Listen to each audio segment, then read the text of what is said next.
Assalamu alaikum everyone. This is Urooj Saadat from Syed Govt.Girls College. Today I am going to teach you a poem, lines from the Lay of the Last Minstrel from the English poetry book Selection from English Verse. This poem has been composed by a great poet, Sir Walter Scott. He is famous for his ideas about patriotism. Sir Walter Scott was a Scottish author and poet. Most of his poetry and his historical novels are based on tradition and history of Scotland, especially the border region.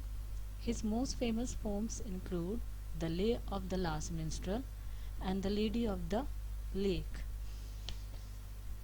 Lines from The Lay of the Last Minstrel. Breathes there the man with soul so dead, who never to himself has said, "This is my own, my native land," whose heart hath never within him burned, as whom his footstep he hath turned, from wandering on a foreign strand. If such their breath go, mark him well, for him no minstrel raptures swell. High though his titles, proud his name, boundless his wealth, as wish can claim. Despite those titles, power and pelf, the wretch, concentrate all in self, living shall forfeit fair renown, and doubly dying shall go down to the vile dust from whence he sprung, unwept, unhonored, and unsung.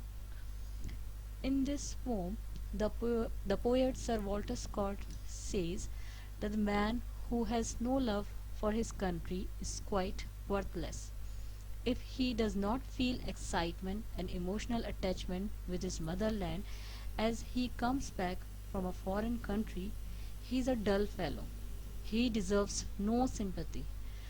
Nobody loves such a man, and no singer sings in his honor. Though he has a lot of wealth and holds a high title, he is a selfish man and always thinks about his interests only. According to the poet, such unpatriotic person dies double death. The first death is physical when he is buried in the dust. The second death is in the sense that nobody remembers him after his death. No tribute is paid to such a person, as no one utters a word of praise or appreciation for him. No songs are sung in his memory. Thus, he suffers a death of disgrace. This poem deals with the theme of patriotism. The poet wants to evoke patriotic spirit for one's native land. The poet believes that love and loyalty towards one's motherland is a natural feeling, and anyone devoid of it is nothing but a symbol of greed and selfishness. Now, let's see the analysis of this poem.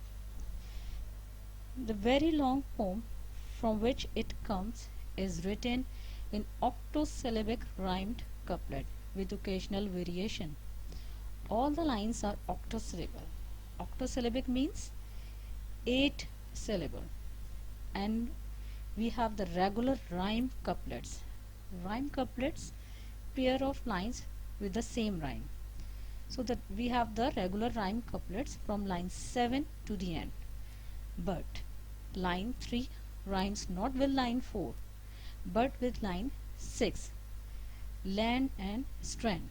So the first 6 lines have the shape of a stanza with the rhyme scheme AABCCB. Also notice how the strong beat of rhythm is sometimes emphasized by alliteration. Alliteration means the use of words beginning with the same sound.